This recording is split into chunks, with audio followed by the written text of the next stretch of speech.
ఇతను ఓవర్మెయిన్ చేస్తాడు, ఇతను దెబ్బ కూడా తగిలింది. ఈ దెబ్బ కూడా తగిలింది, పాపం చాలా గాయం బాగైంది. స్లాబ్ మొత్తము బెడ్రూమ్ ఎంత ఉన్నదో అంతవరకు ఒకటేసారి ఆ స్లాబ్ అనేది ఫాల్ అయిపోవడం వల్ల ఆయన దెబ్బలు తగిలింది. ఆయన తొందరగా ఇంకా తప్పించుకున్నాడు కాబట్టి మేజర్ కాలేదు. ఆ సమయంలో చిన్నపిల్లలు ఉండే మాత్రము సీరియస్ అంటే సీరియస్ గా ఉండేది ఇప్పుడు పరిస్థితి. దయచేసి యాజమాన్యానికి ఒకటి సింగరేణి కాలేజ్ ఎంప్లాయీస్ యూనియన్ సిఐటిగా విజ్ఞప్తి చేస్తా ఉన్నాము. ప్రైవేటు వాళ్లకు లక్షలాది రూపాయలతోటి కేటాయించుకుంటూ వాళ్లకు మంచిగా సౌలతులు ఏర్పాటు చేస్తారు. అదే సింగరేణి కార్మికులకు మాత్రం ఏదైనా ఉండడానికి ఈ యొక్క సౌకర్యాలు మాత్రం బాగాలేవు. కోటర్ల పరిస్థితి మొత్తమే అధ్వానంగా ఉంది. కూతరకాలలో కోటర్ల పరిస్థితి మొత్తం అధ్వానంగా ఉంది. మొత్తం అంతా కూలిపోయి పడతా ఉంది. 15వ బ్లాక్ అయితే పనికిరాదు. ఇప్పటికి 4 సార్లు వేసారు. 15వ బ్లాక్ అయితే అది పనికిరాదు. ఇంకా కూడా కూలిపోతూనే ఉన్నది. రోజు కింద పోతా ఉంది. వర్షం పడతా ఉంటే 910లో నీళ్లు తారుతా ఉన్నాయి. వర్షం పడ్డంతసేపు వాళ్ళు గంజులు పెట్టుకొని ఉంటా ఉన్నారు.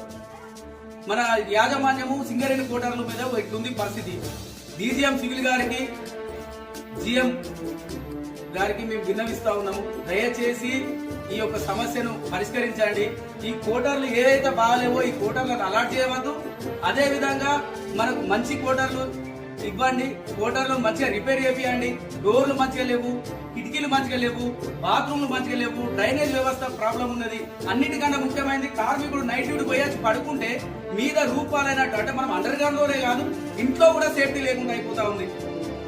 దయచేసి ఈ యొక్క విషయాన్ని జిఎం గారికి విన్నవిస్తా ఉన్నాం. డీజీఎం గారు మీరు కూడా వచ్చి ఒకసారి చూడండి ఇక్కడ పరిస్థితి ఎట్లా ఉందో. చిన్న పిల్లలు, 3 పిల్లలు అండి, 3 పిల్లలు ఉన్నారు. పాపం తల్లి ఆవేదన వ్యక్తం చేస్తా ఉంది. పిల్లలు స్కూల్ పేరు కాబట్టి బతికి బయటపడ్డము. అది మొత్తం రూపాయలు అనేది ఇంత లావుతోటి పడ్డది.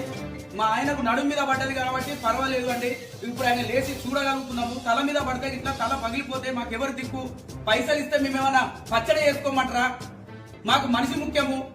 మేము కోటర్లో ఉన్న కాడ కూడా మాకు మనిషికి సేఫ్టీ లేకుండా ఉంటుంది. యాజమాన్యాన్ని దుమ్మెత్తిపోతా ఉన్నారు. ఎందుకంటే ఇట్లా చేస్తా ఉన్నారు? లక్షల రూపాయలు ఎవరెవరికో దారాదత్తం చేస్తా ఉన్నారు. మనకు మాత్రం ఏం లేవు. కోట్ల రూపాయలు ఖర్చులు పెడతా ఉన్నారు. కార్మికులు కూడా సేఫ్టీ చూడాలి కదండి. దయచేసి Singareni college employees union CIT ద్వారా ఇది రాబోయే రోజులలో తీవ్ర ఆందోళన చోటు చేసుకుంటారని చెప్పేసి కోతన కాలనీ వాసులతో జిఎం ఆఫీస్ ముందు ధర్నా కార్యక్రమానికి తెరలేపుతామని చెప్పేసి దయచేసి జిఎం గారు ఇప్పటికైనా మీరు స్పందించండి. వెంటనే స్పందించి ఈ యొక్క దాన్ని ఏదైతే కోటర్లు, ఇది ఒక్కటే బ్లాక్ కాదు, ఇట్లా బ్లాక్లు ఇంకా ఉన్నాయంట వీళ్ళు చెప్తా ఉన్నారు. కానీ ఈ ఒక్కటే బ్లాక్ కాదు. మీకు ఆ వీడియో కూడా మీకు పంపిస్తాను, ఒకసారి చూడండి. మీరు దయచేసి ఖచ్చితంగా రెస్పాండ్ కాండి.